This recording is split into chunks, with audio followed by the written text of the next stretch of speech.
Bonjour à tous, ravi de vous retrouver pour ce Morning Echo du vendredi 17 janvier 2020. Alors, tout du jour, eh bien, c'est le deuxième diamant le plus gros du monde, 1758 carats, qui vient d'être acquis par donc le groupe Louis Vuitton, qui va faire partie de la nouvelle collection haute joaillerie du groupe français, qui veut vraiment mettre l'accent maintenant sur la joaillerie. Tout ceci dans un contexte où vous voyez, eh bien, les marchés actions, en particulier aux États-Unis, ont été encore une nouvelle fois euphorique, nouveau record absolu pour le SP500, l'indice large des valeurs américaines, soutenu en cela notamment par les banques américaines qui ont publié vraiment des résultats satisfaisants pour le dernier trimestre de l'année 2019. Ce matin, les marchés sont aussi plutôt orientés positifs. On a eu en effet dans la nuit la croissance chinoise au dernier trimestre, elle s'établit à 6%, ce qui fait donc sur l'année 2019 6,1% de croissance et surtout finalement une stabilisation des conditions, même si cette croissance est au plus bas depuis 30 ans. Finalement, la vente à la consommation, donc la consommation et la production industrielle se stabilisent, voire rebondissent un petit peu, ce qui est plutôt de bon augure pour le début de l'année 2020, alors que bientôt se profile bien entendu le nouvel an chinois.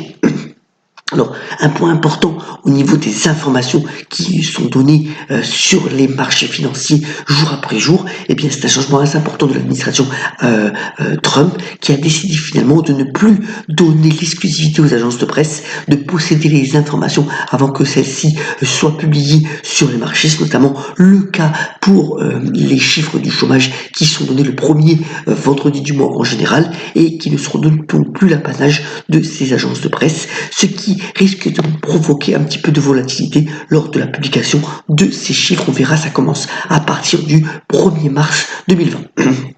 Autre point, un article assez intéressant donc sur les échos ce matin concernant donc ce qu'on appelle les fameux ETF, les fameux trackers. Alors ce sont finalement des fonds indiciels qui peuvent être thématiques sur un secteur, sur une dynamique en particulier, comme par exemple sur l'immobilier ou sur les infrastructures, et qui possèdent finalement des frais de gestion assez bas.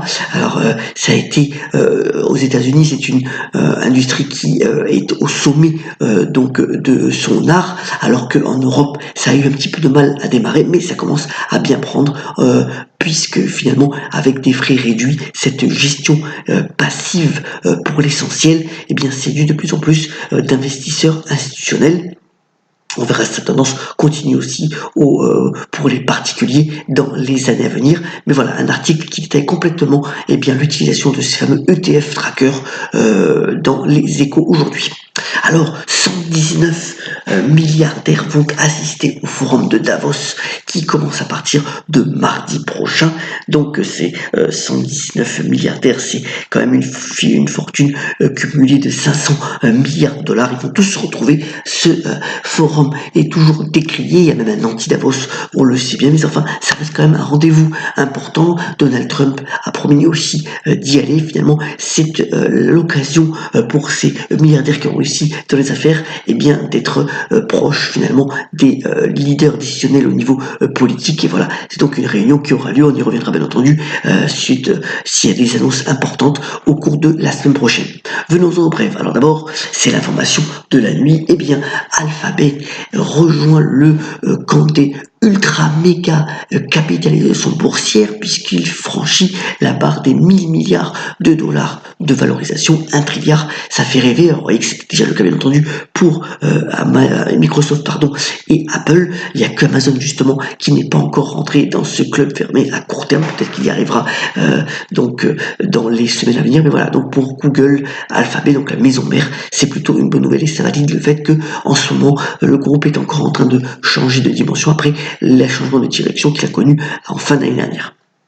Plus délicat en revanche pour Casino, qui est une des premières entreprises à communiquer sur les difficultés face aux grèves du mouvement de la réforme des retraites. Le Casino a revu en baisse ses prévisions de chiffre d'affaires et de rentabilité. En plus de cela, le plan de sauvegarde pour Rallye a été rejeté par une partie des tenanciers de la dette. Donc ça risque d'être assez agité pour le cours de Casino tout à l'heure à la Bourse de Paris. Alors, un point important important sur donc le Peugeot, le constructeur qui est en pleine fusion bien entendu avec Fiat Daimler. Vous voyez que finalement récemment le cours de la bourse a été le cours de bourse de Peugeot a été mis sous pression, passant de 26 à moins de 20 euros. Donc hier, c'est dû au fait que les ventes et en particulier en Chine ont été décevantes. On sait bien aussi que PSA privilégie aujourd'hui la rentabilité, donc ses marges, plutôt qu'un volume de chiffre d'affaires. Mais enfin, une relance commerciale est souhaitée pour 2020. On verra lors de l'application des résultats en février. Donc le mois prochain, si finalement les résultats sont au-dessus des estimations, c'est possible et c'est peut-être un groupe à regarder au niveau actuel. Alors RWE, c'est donc un énergicien allemand. Il a annoncé qu'il allait réduire de 6000 salariés sa force de travail d'ici à 2030. Alors c'est dû au fait que finalement l'Allemagne veut sortir complètement de tout ce qui est industrie du charbon en octroyant finalement un prêt de 40 milliards d'euros sur les 10 ans à venir.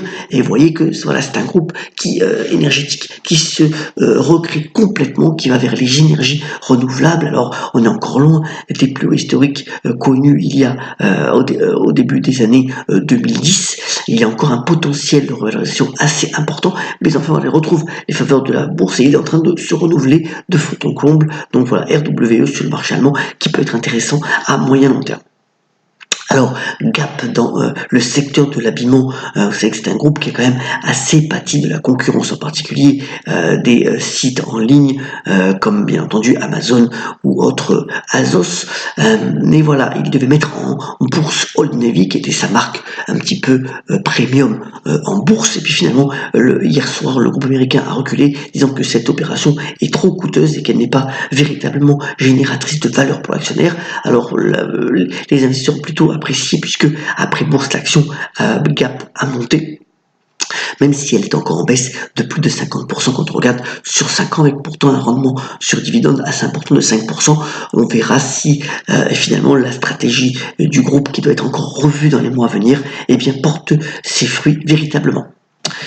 Voilà une tendance qui est en train de se propager, en particulier à Paris, mais ça va se faire dans les grandes villes.